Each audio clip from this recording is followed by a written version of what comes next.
Buenos días, chicos, chicas. Hoy vamos a empezar un tema nuevo, el trabajo y la energía. Pueden tener los apuntes delante mirando. Y vamos a empezar hablando de estas dos magnitudes. Recuerden que una magnitud es una propiedad de la materia que se puede medir, que en principio todo el mundo puede entender bien qué es energía, qué es trabajo, pero lo complicado es definirlo. De hecho, es tan complicado que a los científicos les llevó décadas llegar a la definición de energía y al concepto de energía.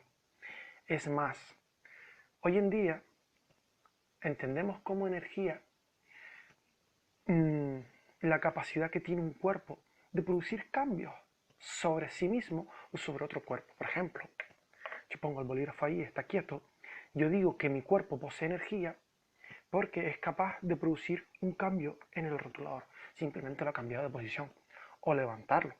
E incluso yo, para mantenerme con vida a una temperatura estable, estoy continuamente quemando energía. Ya veremos más adelante qué es energía química, esto, lo otro, pero vamos a empezar con la definición de energía. De hecho, si se van a la introducción, ven a un chico haciendo surf, él se mueve, de hecho la ola contiene energía, capaz de transmitirle energía al surfista y hacerlo que adquiera velocidad y surfee la ola, ¿vale? Es decir, prácticamente toda la materia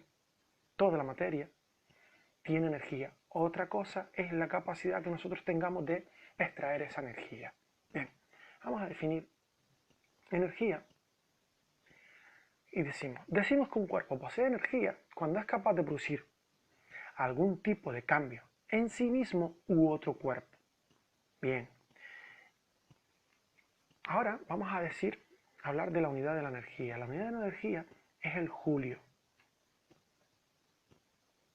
No tiene que ver con el mes, tiene que ver con el científico que hizo grandes trabajos sobre las cuestiones de energía, que era Thomas Prescott, si no me equivoco se escribe así, Joule. Y este señor fue muy importante porque antes de, de él, bueno, ya se estaba empezando a ver, había una teoría que era la teoría del calórico o del calor y por otro lado la energía mecánica.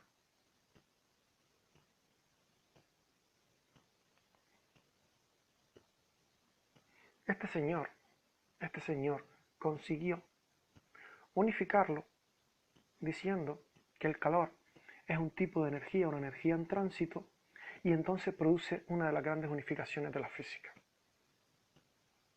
Igual que la famosa unificación cuando Newton, al establecer la teoría de la gravitación universal, unifica la mecánica terrestre con la mecánica celeste, acuérdense.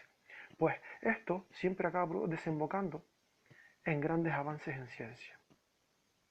Vale, entonces hemos dicho que la unidad de la energía es el julio en el sistema internacional, pero todavía hoy en día se suele utilizar las calorías y tienen que aprender la relación entre julios y calorías.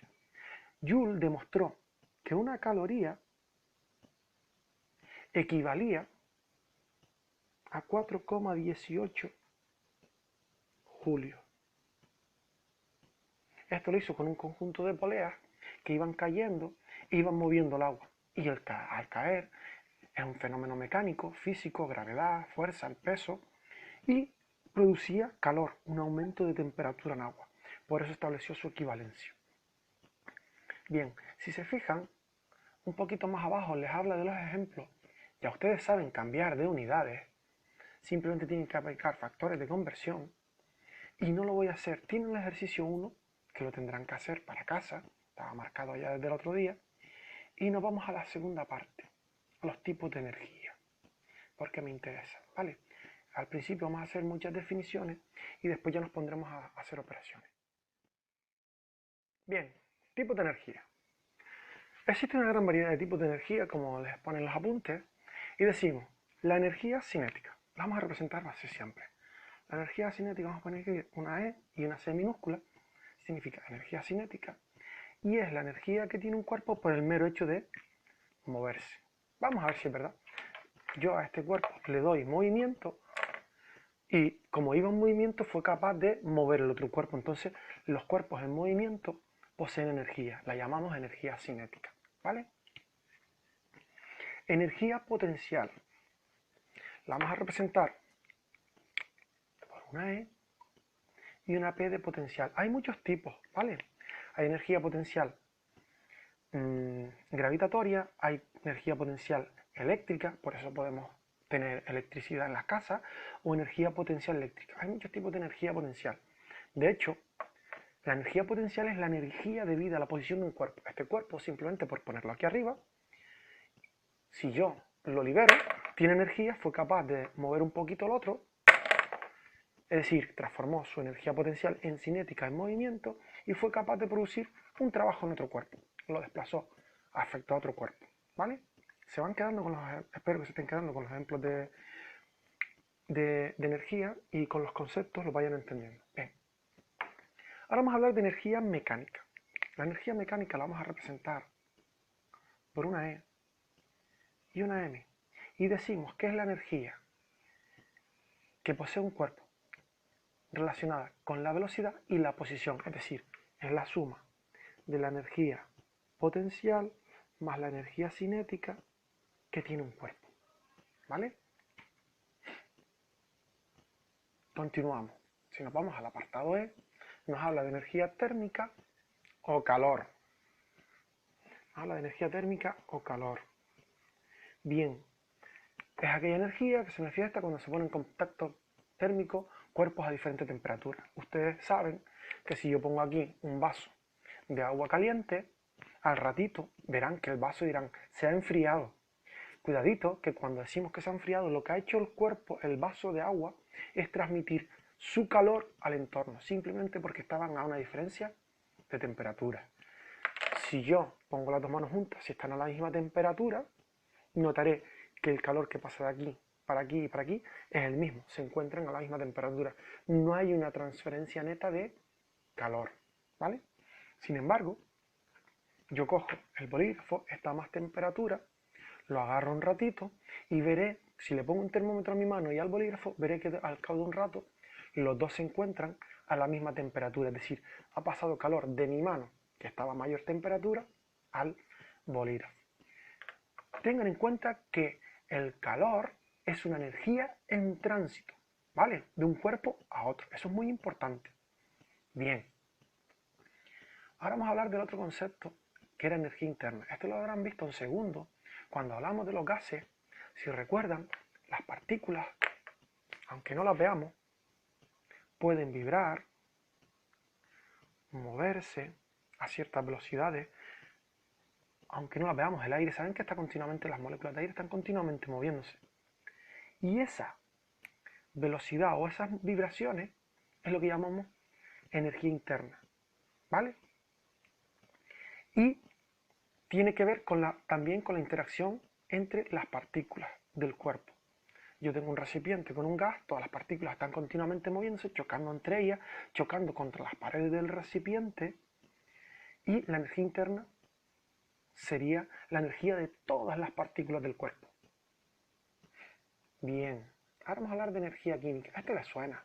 Con todas las veces que hemos pegado fuego, decimos que la energía química es la energía que está almacenada en las diferentes sustancias químicas en sus enlaces.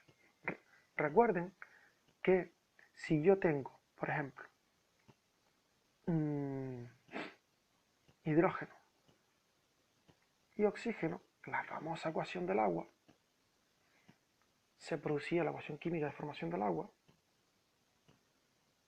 les sonará, cuando estas dos moléculas colisionan, chocan, desprenden energía y se unen, es decir, se forman enlaces químicos nuevos. Aquí sería una cosa así, aquí sería una cosa así, y cuando chocan se rompen los enlaces, se absorbe un poquito de energía debido a la colisión, pero la formación de esto, que es cada molécula de agua, libera mucha energía, ¿vale? Los enlaces químicos de las moléculas poseen energía. Bien, ahora vamos a hablar de energía nuclear. Es la energía que está almacenada en los núcleos de los átomos y siempre se libera cuando un núcleo pesado se rompe. Si yo tengo un núcleo pesado, por ejemplo, como el uranio 238, si no me equivoco, parece que es 92, 238. Recuerden que estos eran protones y estos son neutrones. Este núcleo es muy pesado.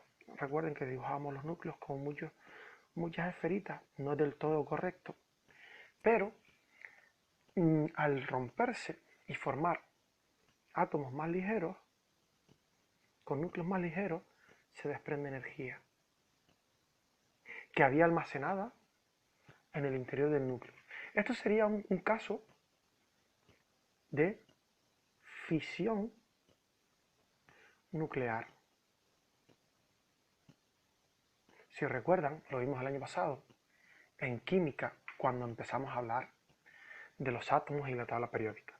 Y la fusión nuclear es el proceso contrario.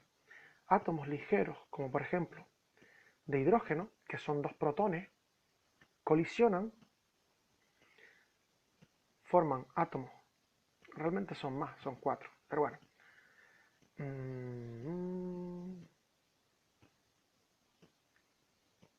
4 átomos de hidrógeno colisionan, la versión sencilla sería así, forman un átomo de helio con 2 protones y 2 neutrones, más una gran cantidad de energía. Esto sería fusión nuclear.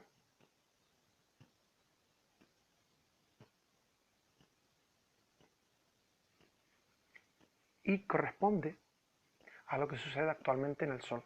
Gracias a la fusión nuclear, recuerden que el Sol es una esfera inmensa, llena de átomos, la gravedad es tan grande que los átomos chocan, están tan apretaditos que acaba produciéndose la fusión nuclear. Se acaba produciendo la fusión nuclear y desprendiendo energía. De hecho, lo que intenta el ser humano en las últimas décadas es esto, la fusión nuclear. Llevamos 70 años utilizando la fisión nuclear. Esta es más peligrosa, más difícil de controlar y esta es la ideal.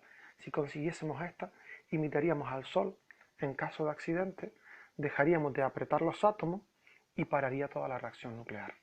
Bueno, ahora vamos a hablar de energía electromagnética o radiante. ¿Vale? La energía electromagnética o radiante es aquella que se transfiere por el espacio en forma de radiación u ondas electromagnéticas. Las ondas electromagnéticas, las ondas electromagnéticas más comunes para nosotros, más entendibles, es la luz. La luz es radiación electromagnética, pero como la podemos ver, la llamamos, históricamente siempre la hemos llamado luz. Pero tengan en cuenta que también hay radiación electromagnética de muchos tipos, por ejemplo, la infrarroja, la ultravioleta, los rayos X, los rayos gamma, donde lo que cambia es la frecuencia y la longitud de onda. Ahora nos corresponde, nos vamos al apartado 1, 2, y vamos a empezar a hablar de energía cinética, lo que a nosotros nos interesa, medirla, cuantificarla, y nos dice, la energía cinética es una magnitud, lógicamente depende de la masa del cuerpo y de la velocidad que posee. Es decir, para que lo entendamos, yo pongo este borrador, para yo moverlo a 1 metro por segundo tengo que darle más energía que al bolígrafo, que tiene mucha menos masa, para moverlo a la misma velocidad. Los científicos de la época demostraron que la expresión de la energía cinética es igual a 1/2 de la masa por la velocidad del cuerpo al cuadrado. Si se fijan, depende de la masa del objeto y de la velocidad al cuadrado. ¿Ok? Esta fórmula es muy sencillita. Y aquí vamos a ver a qué equivale un julio. Si se fijan, un julio, esto se va a medir en julios. Si se fijan, la masa es kilogramos y la velocidad al cuadrado es metros cuadrados por segundos al cuadrado. Es decir, un julio es igual a 1 kilogramo por metro cuadrado por segundo cuadrado. Recuerden que esto es la velocidad al cuadrado. Continuando con la energía cinética, tengan en cuenta que la energía cinética se puede demostrar, ¿vale? Mediante un teorema que se llama teorema de las fuerzas vivas. Saben que a mí me encantan las demostraciones, pero no corresponde a este curso hacerlas.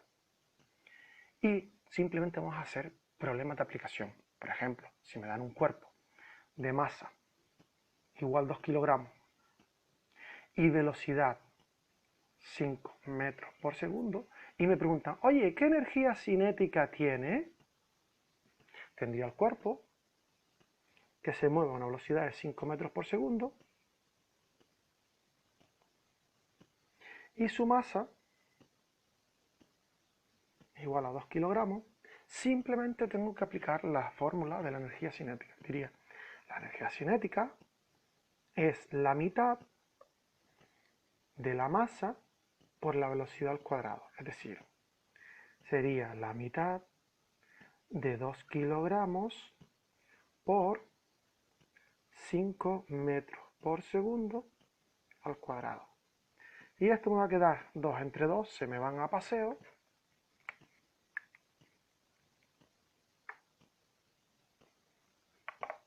Me queda 5 al cuadrado, 25 kilogramos metros cuadrados segundo cuadrado. Es decir, 25 julios.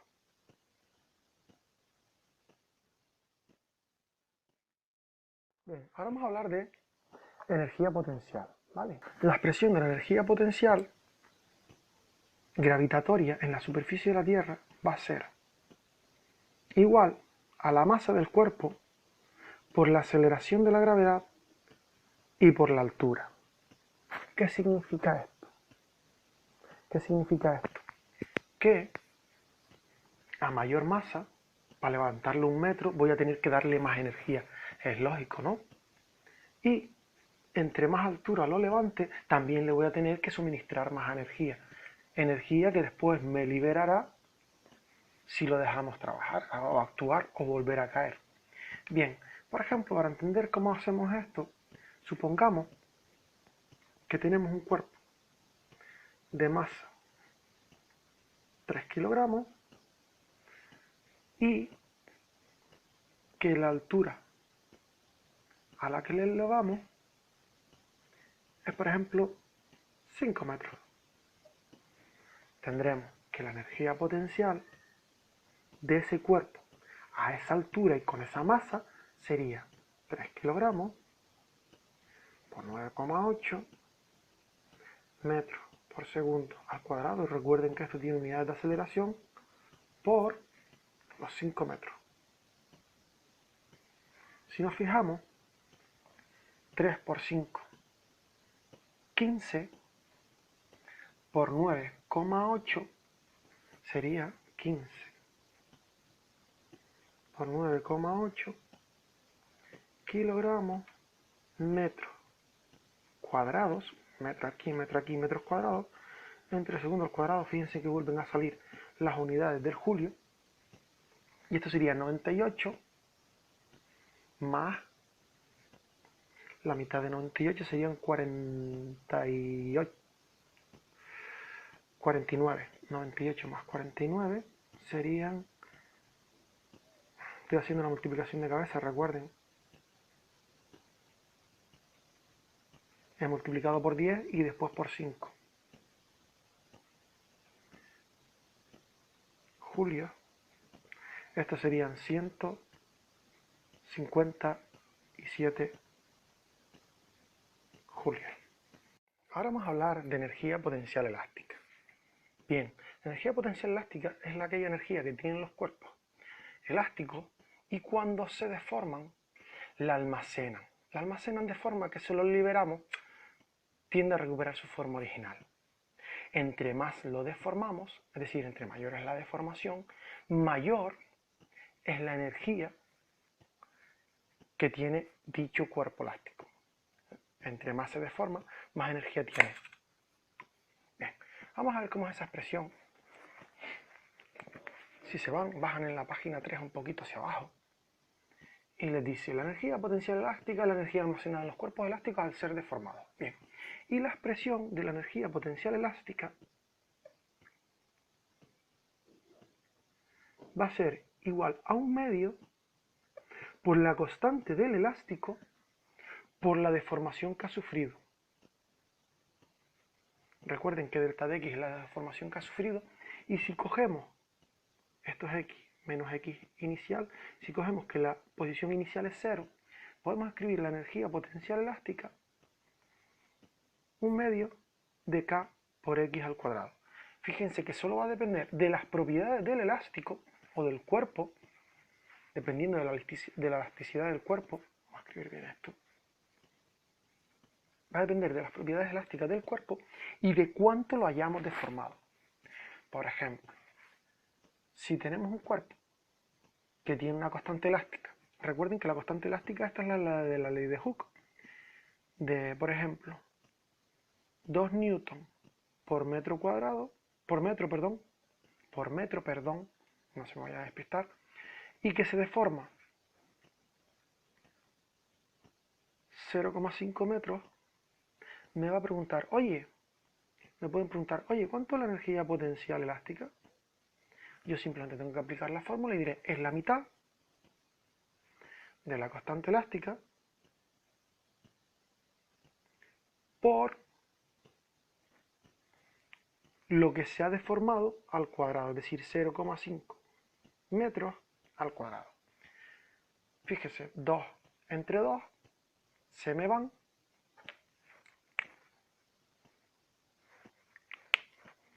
Y 0,5 al cuadrado, 5 por 5, 25, pero como tiene dos ceros delante, es 0,25.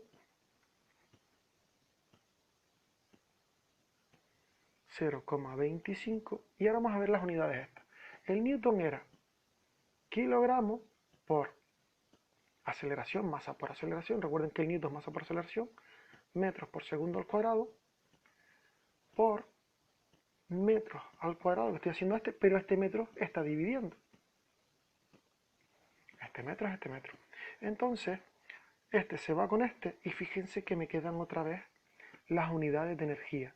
0,25 kilogramos, metro por metro, metro cuadrado, segundo al cuadrado, son julios. Bien, con esto que hemos explicado, ya pueden hacer el ejercicio 2, 3 y 4 de la página 3, que ya les diré dónde tienen que subirlo.